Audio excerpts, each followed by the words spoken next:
Kalau macam pembekal, kita dah tahu dah hasil memang tertip-top lah. Dia orang mancing yang memang dia orang jaga sebab dia tahu kalau untuk belut ni, sensitifnya dia tak boleh luka. Saya akan make sure yang adik sihat, mak okey. Kalau kondisi dia orang tak okey, saya pernah tutup kedai hampir seminggu, 2 minggu. Orang tak tahu benda yang saya korbankan dia. Jadi otak tu dah nampak dah. Okey, buat pinjaman, kita boleh buat apa benda kita nak.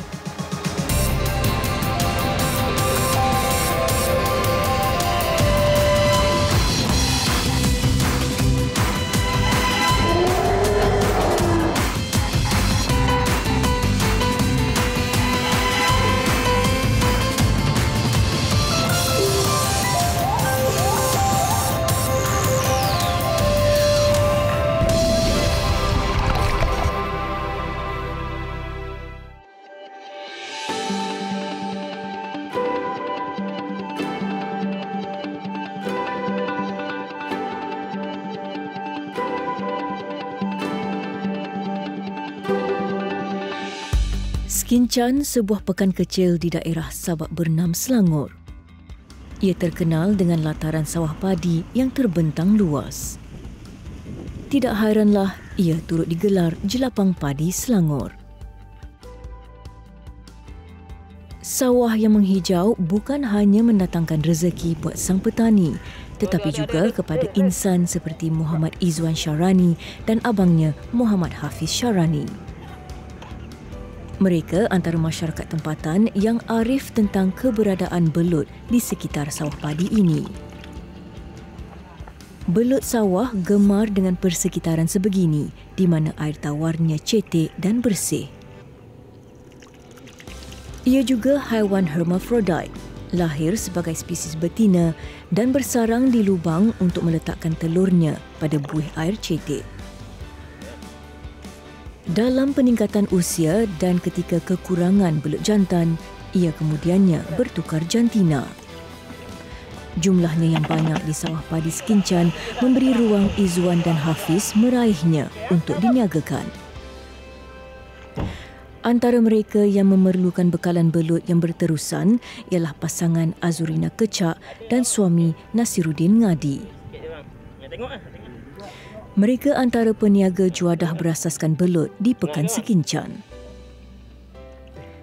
Pasangan yang berumah tangga 19 tahun lalu ini mula berniaga menu ikan air tawar tersebut pada tahun 2007. Stok mereka datang dari sumber tempatan. Kalau selain daripada kita cari pembekal, kita kena juga sentiasa cari pemancing. Direct dengan pancing. Kalau macam orang mancing sendiri, kadang tu dia tak ada tempat nak jual. Kadang tu mungkin communicate dengan pembekal mungkin lain. Jadi dia akan direct dengan kita. Dia ada 2 lah. Sebenarnya 3. Yang daripada pembekal terus, daripada pemancing yang memang kita dah bertahun-tahun kita kenal, ataupun yang part time punya. Budak-budak sekolah pun sekarang ni diorang tahu dah. Tapi belut yang macam mana itu kita pun kena tengok kualiti jugalah. Rezeki yang ada dikongsi bersama. Namun itu tidak bermakna Azurina dan suami mengambil bekalan sewenang-wenangnya tanpa mempedulikan kualiti stok diambil. Dia kalau macam yang ni dalam 1 tong ni anggaran berapa kilo dah ni? Ini aku rasa dia dah kot dah 12-15 kilo dia dah dalam ni. Jadi kalau macam kita nak, kalau mana sekali ambil, mana boleh supply lah terus. Boleh kan? Kita deal lah. Cuma nak kalau boleh lah yang besar, kita tak nak lah buat asing saiz lah. Bila akan nak? Seadanya, tak kisah hari-hari pun tak. Kalau ada saya hantar lah. Dia terus. Kira lah berapa. Kalau macam pembekal, kita dah tahu dah hasil memang tertip-top lah. Dia orang mancing yang memang dia orang jaga sebab dia tahu kalau untuk belut ni, sensitifnya dia tak boleh luka. Kalau yang pemancing pun tahu, untuk jual belut dia memang kena jagalah. Dalam tempoh dia akan kumpul dalam sehari 2 hari. Kalau pemancing yang part time ni, budak-budak selalunya yang luka ataupun yang jenis kecil, kat situ kena tengok. Azurina dan Nasiruddin mula berniaga dengan hanya berbekalkan sekilogram belut. Melihat peningkatan permintaan, mereka kemudiannya mula mempelbagaikan menu hidangan berasaskan ikan air tawar itu. Hari ini, ada kalanya mereka memerlukan sehingga 10 kilogram belut bagi memenuhi permintaan.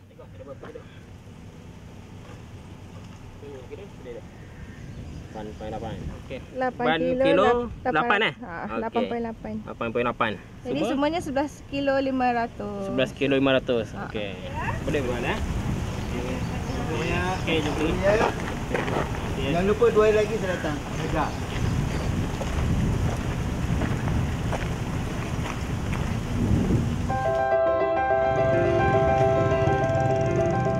Pasar Awam Sekincan, pasar tumpuan penduduk sekitar. Di sini mereka mendapatkan bekalan bahan mentah untuk kelangsungan hidup sehari-hari.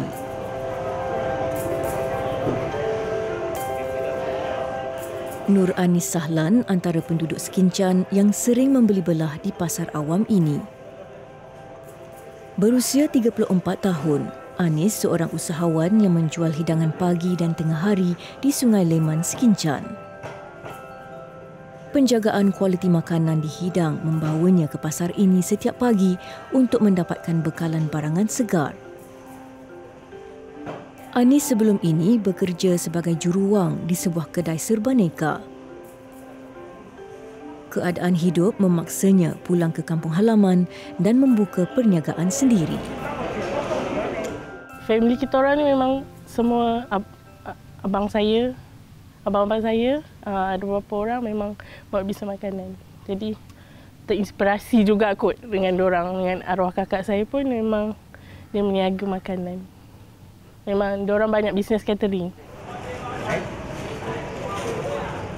Mengikuti jejak langkah keluarganya berhijrah ke alam perniagaan bukan sesuatu yang mudah bagi Anis. Apatah lagi ketika itu, dia juga diamanahkan menjaga arwah bapanya yang sedang sakit. Namun begitu, di mana ada kemahuan, di situ ada jalan.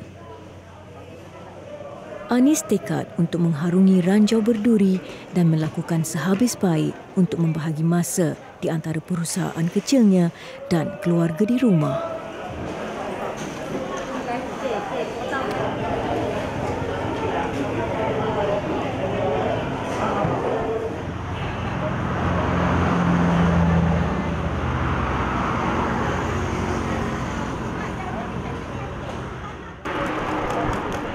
Hidangan istimewa yang menjadi pelaris perniagaan milik Anis ialah ayam pasu, juadah ayam yang dibakar di dalam pasu tembikar. Hidangan ini disediakan Anis sejak lebih 3 tahun lalu. Ia sebagai wadah bagi meningkatkan jumlah pengunjung restorannya. Sebelum keberadaan menu ini, perniagaan Anis tidak sekencang sekarang. Dalam setahun tu, meniaga tu memang perik. Saya ingat meniaga tu macam seronok je kan. Tapi dalam setahun tu lah rasa macam memang tak boleh kan. Memang tak boleh. Saya dah cuba macam-macam tapi dia macam ni. Mungkin saya punya makanan yang tak menarik masa tu. Sejurus memperkenalkan menu ayam pasu, secara perlahan-lahan perniagaannya bertambah baik. Hari ini, pendapatan kasarnya dianggarkan pada paras sekitar RM10,000 sebulan. Pusingan modal perniagaan Anis turut dibantu dengan penglibatannya sebagai peserta program di bawah Amanah Ikhtiar Malaysia AIM. Peserta program ini digelar Sahabat Usahawan AIM. Anis pada awalnya tidak mengetahui kewujudan program ini sehinggalah dihampiri seseorang yang rapat dengannya.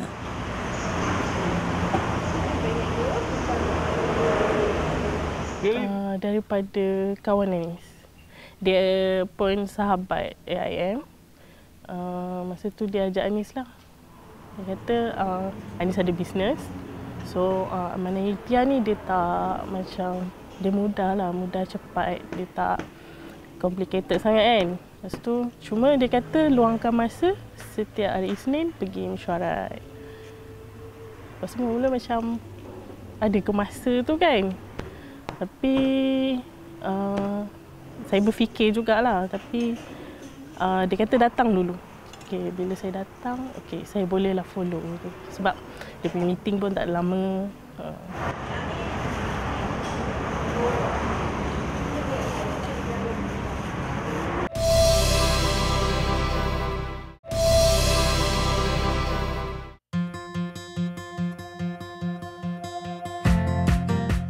Saban hari di Bagan Skincan, Nur Ainun Abdullah berkelana bagi mendapatkan hasil laut segar yang baru naik dari bot nelayan. Dibantu anaknya, Ainun membeli daripada peraih di sini untuk bekalan perniagaan kedai makannya yang dibuka pada sebelah petang. Berusia 56 tahun, Ainun bukan sahaja bergelar usahawan makanan dan minuman, malah dia juga mempunyai sebuah homestay di Kampung Parit 7, Skincan. Namun, pandemik COVID-19 yang melanda dunia memaksa Ainun menumpukan sepenuh perhatian kepada usaha perniagaan ikan bakar petainya. Perniagaan ikan bakar saya bermula daripada tahun 17 hingga sekarang lah. Berasaskan pada perniagaan seperti makanan panas-panas, salakat kan, dengan ikan bakar. Maknanya segala ikan bakar, western, semua ada lah. Ainun sebelum ini cuma tukang masak di kedai ini sebelum pemilik asal menjual hak perniagaan kepadanya 3 tahun lalu. Ibu kepada 4 orang anak ini langsung memperkenalkan menu istimewa kepada pelanggan yang berkunjung, ikan bakar petai. Kedai saya ada ikan talapia merah, ikan keli, ikan cencaru, pari tuka, siakap. Tengok pada ikan semasa pada hari tu. Ada masa ikan tu yang kita nak tu tak ada, susah. Maknanya kita tukar pada ikan lain. Macam bawal cermin kan. Kadang-kadang dia tak ada bermusim. Ikan bakar petai di Masri, itu nama kedai milik Ainun. Tempatnya mencari rezeki sehari-hari. Dia sebahagian sahabat usahawan AIM dalam kumpulan Bakti 7. Kumpulan sama melibatkan Anis dan Azurina. Keakraban sahabat-sahabat ini terserlah apabila premis perniagaan ini dikongsi bersama Ainun dan Anis. Ainun sendiri tidak menyangka dapat melibatkan diri dengan program Amanah Ikhtiar Malaysia. Sebelum tu memanglah kita tahu yang untuk Amanah Ikhtiar ni kan sebab dia program kerajaan kan. Jadi masa tu memang kita tak ada lagi nak berminat nak masuk.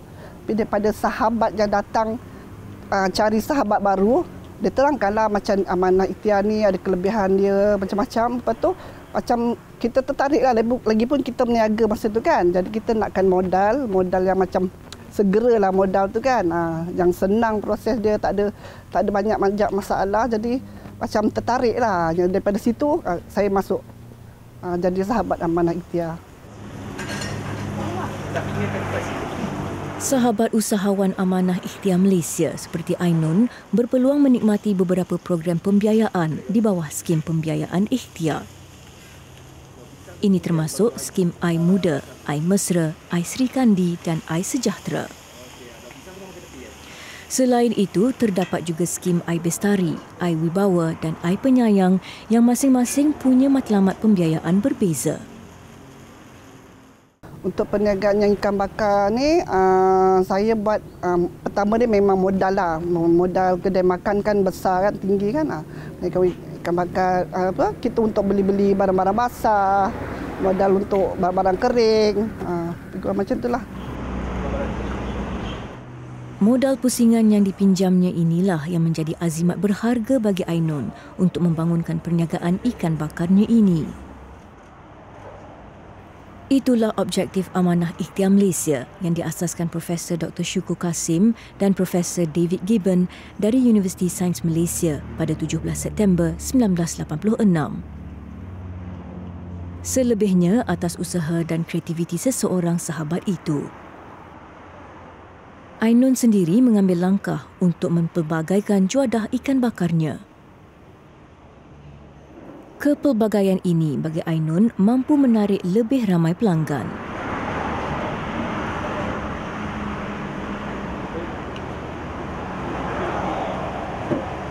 dia ada 3 pilihan untuk ikan bakar petai, ikan sambal rempah dengan ikan bakar biasalah cicah air asam. Yang istimewanya ikan bakar petai saya ni saya gabungkan sebab saya rasa masa tu ikan bakar petai masih tak ada lagi di area kawasan Sekincan. Itu yang saya rasa buat untuk ikan bakar petai lah. Setakat hari ini alhamdulillah lah. Untuk yang ikan bakar petai tu maknanya macam menepati cita rasa pelanggan yang datang tu. Mereka suka. Kombinasi ikan segar, sambal yang lazat dan petai asli tempatan menjadikan kedai ikan bakar milik Ainun ini tumpuan bukan sahaja penduduk setempat, malah pengunjung luar. Apatah lagi, ia terletak di pesisir jalan utama Kuala Selangor Sabak Bernam. Ia membolehkan perniagaan Ainun ini mencatatkan keuntungan bersih lebih RM6,000 sebulan, cukup untuknya menyara hidup di Pekan Sekincan.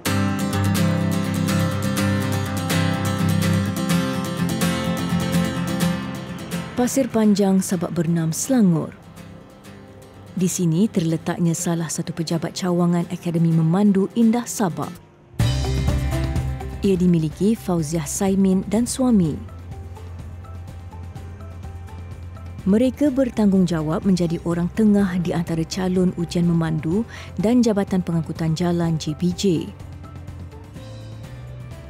Berusia 59 tahun, Fauziah saban hari tekun memproses pendaftaran serta jadual pembelajaran calon ujian memandu yang kebanyakannya datang dari daerah Sabak Bernam. Biarpun hanya sebuah cawangan kecil daripada beberapa lagi cawangan sekolah memandu yang sama, perniagaan ini telah mampu bertahan lebih 3 dekad lamanya. Dari semenjak saya berumah tangga dengan yang suami saya teruskan dia punya bisnes sampai sekarang. Niaga driving memandu. Dah lebih dalam 35 tahun adalah. Semenjak umur anak saya belum ada sampai sekarang. Macam itulah. Dah lama dah. Lapangan bagi calon ujian memandu di bawah Akademi Pembelajaran Usaha Sama Fauziah dan yang lain terletak di Kampung Sekendi, 30 km dari pejabat cawangan miliknya. Di sini tempat pembelajaran dan medan calon menghadapi ujian bersama JPJ. Perkhidmatan yang ditawarkan perniagaan Fauziah bermula dengan sebuah kereta. Kini, dia mampu berbangga menambah 2 buah kenderaan lagi untuk mengembangkan perniagaannya. Sebahagian besar kemajuan ini disemai pembiayaan yang diterimanya sebagai seorang sahabat usahawan AIM. Modus operandinya meminjam RM3,000 untuk setiap pusingan selepas pinjaman habis dilangsaikan. Itu yang dilakukan Fauziah sejak bergelar sahabat 4 tahun lalu. Ada sahabat mengajak saya, dah masuk program ni saya macam surat juga ada sahabat ramai macam itulah. Nanti kalau nak pinjam tu nak menambahkan modal berniaga macam itulah, tambah modal perniagaan itulah. Tambah modal perniagaan tu membantu jugalah, tapi mengisi yang kat kedai tu isi beli komputer, beli yang ada yang tak ada saya belilah barang tu. Sikit-sikit lama-lama jadi bukit. Usahawan kecil seperti Fauziah, bila dibantu, dapat dipacu potensi diri ke arah lebih tinggi.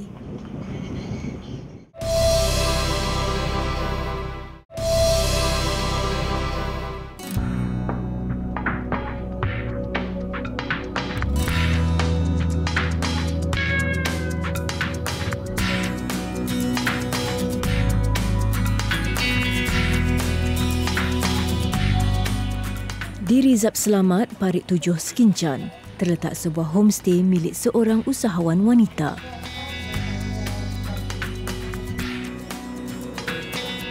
Nur Azizah Muhammad Saleh, seorang lagi sahabat usahawan AIM daripada kumpulan Bakti 7, Pusat Nurul Bakti di sini. Kediaman untuk disewa ini punca pendapatan utama bagi wanita berusia 54 tahun ini. Ia dibina Azizah secara perlahan-lahan sejak lebih sedekad lalu dengan modal pusingan daripada pembiayaan Amanah Ikhtiar Malaysia. Homestay ini sebenarnya saya bermula pada tahun 2003, bermula dengan homestay kelompok kampung. Masa itu saya menyewa di premis depan seberang jalan sana tu kedai jahit. Saya ada kedai jahit dan saya melihat homestay di Sekincan ni nampak dia punya masa depan sebab kita kawasan padi. Dan kawasan padi ni ramai pelancong yang suka datang. Dan bermula dari situ saya mula membina rumah ni sehinggalah tahun 2014 baru siap sebab kami tak buat loan mana-mana dan saya adalah di bawah pantauan PC Hamka daripada AIM dan saya buat pinjaman sedikit-sedikit untuk siapkan homestay saya ini. Homestay ini punya nilai sentimental tersendiri buat ibu kepada 5 orang anak ini. Ia bukan sahaja hanya sekadar produk mencari rezeki. Homestay ini manifestasi cinta seorang anak kepada ibu bapa. Satu lagi sebenarnya ada memori, ada kenangan di rumah ni, di homestay ni. Saya bila sebut,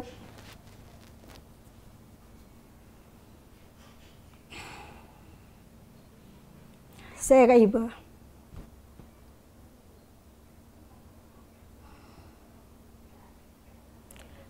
Saya sebenarnya beli rumah ni pada orang tua saya untuk menghantar mereka pergi haji. Pada tahun 2002, orang tua saya pergi haji. Saya beli rumah tu, saya bawa ke sini rumah tu dan mereka saya pindahkan ke Taman Bekat Sungai Besar. Kami ada satu lagi rumah di sana. Kenangan saya, rumah ni dibuat bersempena kehidupan saya, kelahiran saya. Saya sebagai anak sulung daripada 3 beradik.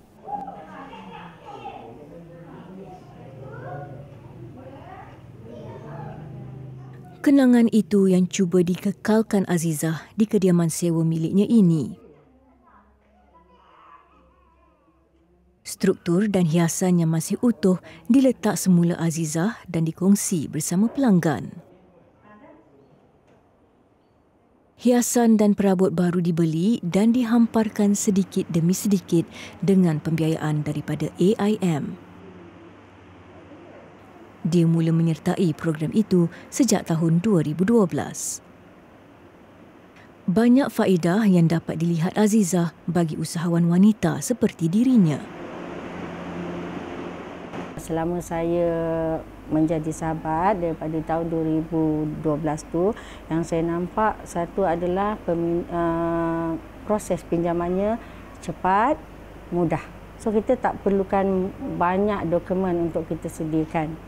Dokumen utama kita adalah pembayaran balik kita baik, kehadiran kita baik, hubungan kita sesama sahabat 5 kumpulan baik, hubungan kita dengan sahabat pusat baik. InsyaAllah lulus 100% pinjaman.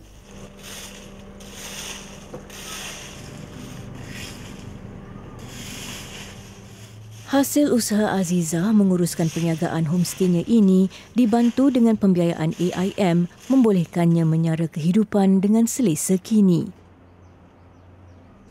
Dianggarkan pendapatan bersih sebulan, hasil Azizah menyewakan kediaman ini mencecah RM10,000.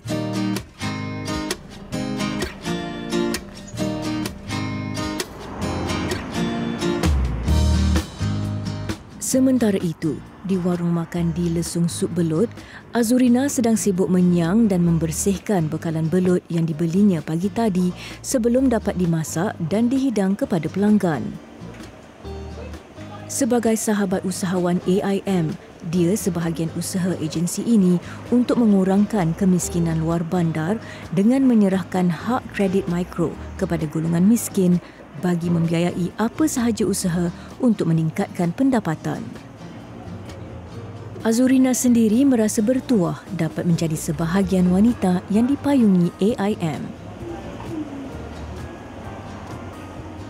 AIM ni mula dikenakan oleh kawan. Sebabnya kalau macam untuk jadi sahabat AIM dia kena ada 5 orang, kena ada kumpulan.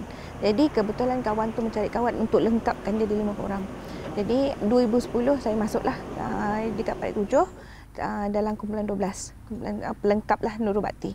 Jadi masa dalam apa tu saya tak nampak benda tu sebenarnya, tak nampak apa fungsi AIM. Tapi bila dah diterangkan, masa tu kita ada sesi belajar Okey, faham. Masuk AIM, mana yang ada projek perniagaan, boleh buat pinjaman. Macam tu masa tu otak dah panjang dah. Kita orang cakap, saya suruh cakap macam ni, saya suka pasang susungut. Jadi otak tu dah nampak dah. Okey, boleh pinjam, buat pinjaman, kita boleh buat apa benda kita nak. Sebelum dapat menjadi sahabat usahawan amanah ikhtiar Malaysia, Azurina terlebih dahulu perlu menghadiri satu kursus asas jangka pendek yang dinamakan Proses Penurunan Kuasa atau PPK. PPK ini bertujuan untuk memberi kefahaman mengenai peraturan dan syarat-syarat AIM. Usai proses itu, Azurina tidak membuang masa untuk menuai faedah yang terbuka baginya bagi mengembangkan perniagaan. First pinjaman, kalau macam untuk sahabat baru, pinjaman mula dengan RM3,000. Masa tu kumpul dulu untuk jadikan pusingan modal kedai. Pinjaman kedua, masa tu terus beli barang kedai, tambah meja. Okay, bila dah tambah meja, kedai kecil. Okey, tak apa. Buat pinjaman ketiga. Tambah lagi, habiskan yang pertama, buat pinjaman ketiga. Seterusnya, ubah kedudukan kedai. Jadi, bila dah meja tu tak muat, kita kena besarkan bumbung. Akhirnya tu jadi satu dan satu. Jadi, bila setiap tahun, setiap kali buat pinjaman, ada benda yang kita fikirkan. Wanita seperti Azurina merupakan tunjang kepada inisiatif Unjuran Amanah Ikhtiar Malaysia. Menerusi hasil kajian impak yang dijalankan pada Jun 1988, AIM mendapati golongan wanita lebih unggul dalam menjalankan sesuatu projek. Selain itu, kajian tersebut mendapati kadar bayaran balik golongan wanita mencecah 95%, termasuk modal pinjaman dan kos pengurusan berbanding lelaki yang hanya mencapai 75%. Tambahan pula, peningkatan pendapatan kaum hawa lebih ketara, iaitu tambahan RM136 sebulan berbanding sahabat lelaki yang hanya mencapai RM65 sebulan. Oleh sebab itu, usahawan wanita seperti Azurina menjadi pilihan agensi tersebut untuk diberi bantuan berupa pinjaman mikrokredit di bawah skim pembiayaan ikhtiar SPI dan bantuan di bawah tabung kebajikan dan kesejahteraan sahabat TKKS. Sahabat sekumpulan Azurina dalam kumpulan Bakti 7, Nur Anis Sahlan, juga antara golongan bertuah yang mampu mengembangkan perniagaannya dengan dana pembiayaan AIM. Selain menyediakan kemudahan kewangan, agensi itu juga menjadi pemudah cara kepada pelbagai usaha bimbingan dan latihan berterusan kepada usahawan-usahawan dari keluarga miskin dan berpendapatan rendah.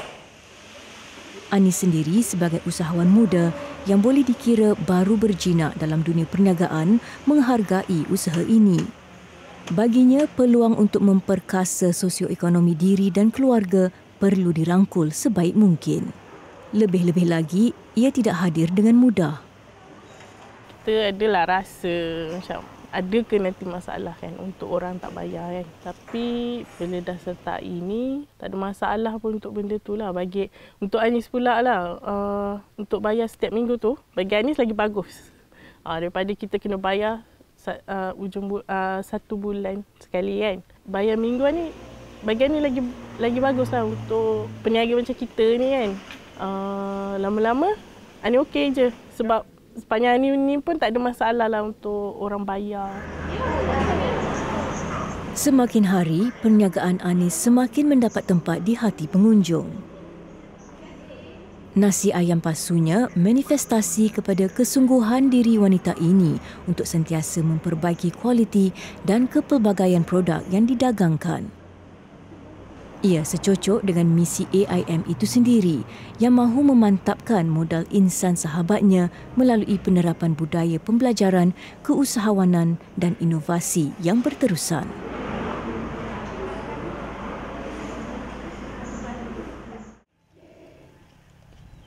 Kesemua yang dilakukan Anis adalah untuk keluarga tercinta. Bapanya, tulang belakang kekuatan diri anak jati sekincan ini dijemput Ilahi 3 bulan lalu. Kini, Anis menjaga ibunya yang berusia 70 tahun, Ngadirah Jalil, yang mengalami masalah angin ahmar sejak separuh dekad lepas. Selain itu, Anis turut menjadi bahu tempat adiknya Nurul Zana Sahlan bergantung.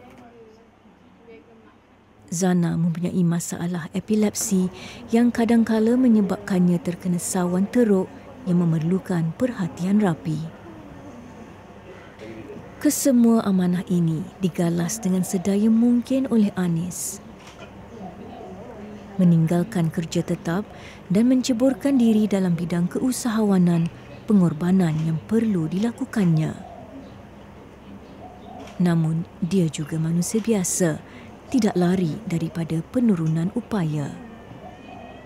Saya banyak teruji kesabaran. Mungkin sebab saya penat kan. Lepas tu macam bila orang sakit ni dia lain.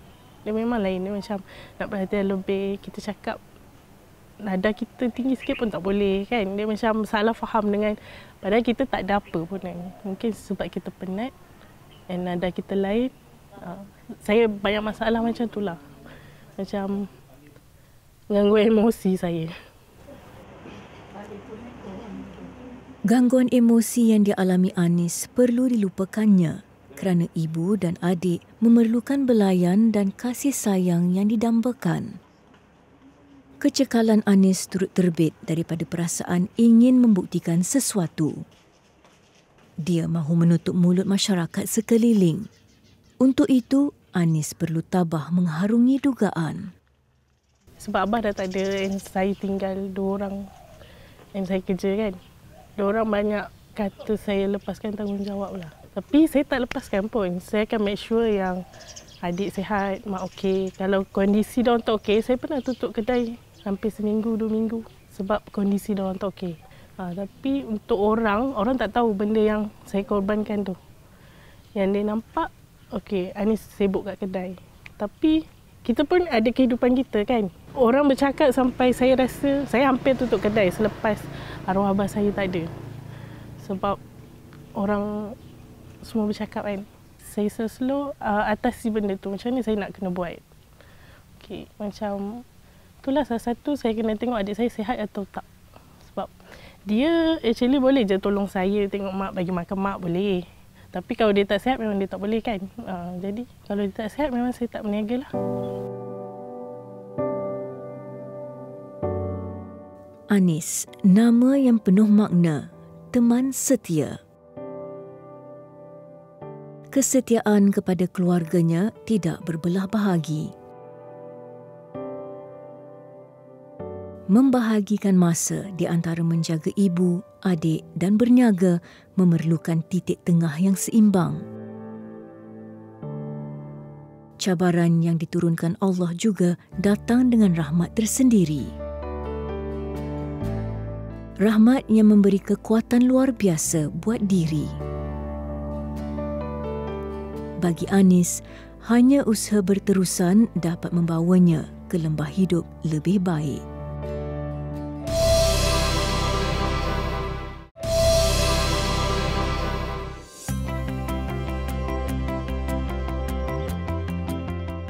Setiap Isnin pagi di Balai Raya Kampung Parit Baruh 7 Skincan, Pusat Nurul Bakti Amanah Ikhtiar Malaysia akan mengumpulkan sahabat-sahabat usahawan di bawahnya untuk mesyuarat pusat mingguan. Ia sebahagian tanggungjawab sahabat usahawan AIM untuk memenuhi aku janji 2 hala yang dipersetujui sebelum ini. Bismillahirrahmanirrahim. Adalah menjadi tanggungjawab kami kepada Allah untuk berikhtiar menambah rezeki, membantu ahli kumpulan dan pusat apabila mereka berada dalam kesakitan, menggunakan keuntungan pembiayaan untuk mengeluarkan keluarga daripada kemiskinan, menggalak anak-anak terus bersekolah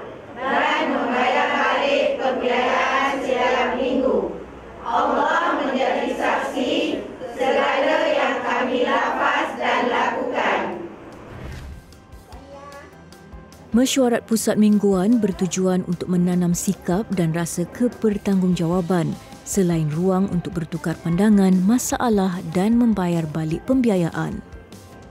Selain itu, ia juga ruang untuk sahabat usahawan AIM membuat simpanan wajib dan berkongsi kemajuan projek. Asmurah Muzaini merupakan Ketua Pusat Nurul Bhakti. Dia dilantik ke jawatan itu awal tahun ini. Tugasnya bukan ringan. Dia perlu memantau aliran keluar masuk wang yang dipinjam dan dibayar sahabat. Nurul Bhakti ini adalah antara pusat yang tertua ditubuhkan. Pusat Nurul Bhakti ini ada 11 kumpulan. Dalam satu kumpulan ada 5 orang dan kesemua adalah sahabat aktif. Seperti juga pusat-pusat amanah ikhtiar yang lain, kita akan berjumpa setiap minggu untuk meeting semualah. Tapi keistimewaan yang kita terapkan dari awal untuk pusat Nurul Bhakti ini, kita terapkan untuk setiap bulan kita akan mengadakan aktiviti tambahan. Contohnya sambutan hari lahir sahabat, bacaan Yasin, macam selawat, dan kita juga akan adakan juga macam tahlil untuk sahabat-sahabat yang telah meninggal. Semua urusan berkaitan AIM daripada proses pembiayaan, pembentangan, pembayaran balik sehingga pelaporan projek berlaku di mesyuarat pusat. Pusat Nurul Bhakti mempunyai 55 orang ahli. Oleh sebab jumlah yang ramai itu, Asmurah perlu tekun dalam menjalankan tugas untuk mengelakkan sebarang kesilapan.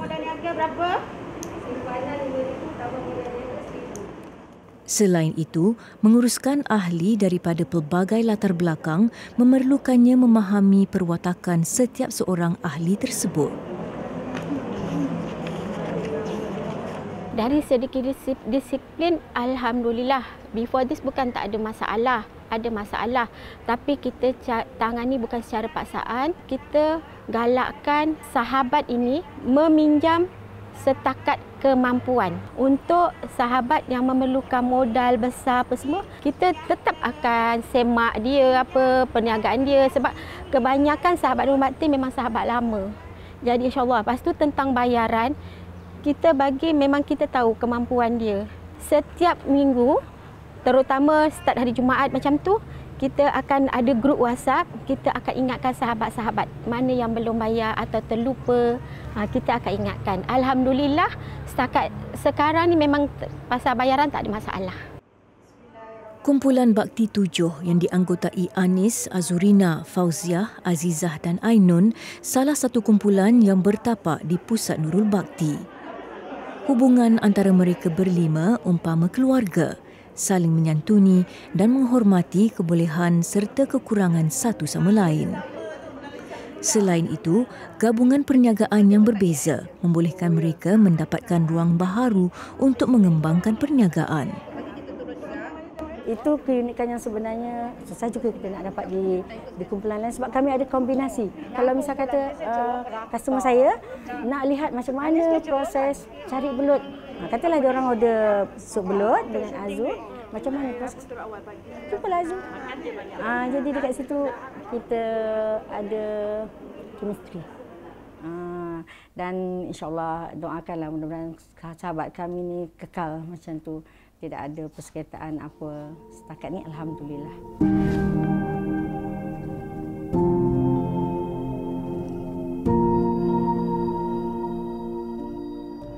Mereka wanita cekal yang tidak pernah kenal erti mengalah. Berusaha memajukan diri dibantu Amanah Ikhtiar Malaysia. Taraf hidup dinaikkan dengan gabungan ampuh keupayaan sendiri dan ekosistem produk kewangan yang dinamik. Ikhtiar Sahabat Bakti menelusuri kelam hidup menuju cahaya menanti.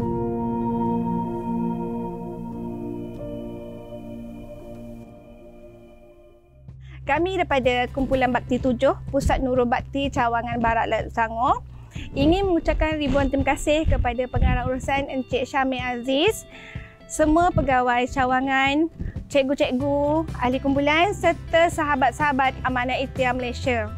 Kami juga ingin mengucapkan ribuan terima kasih kepada pihak Amanah Ikhtiar yang banyak memberi peluang pelbagai bentuk pinjaman serta manfaat-manfaat yang telah sahabat dapati sepanjang mereka menjadi sahabat Amanah Ikhtiar.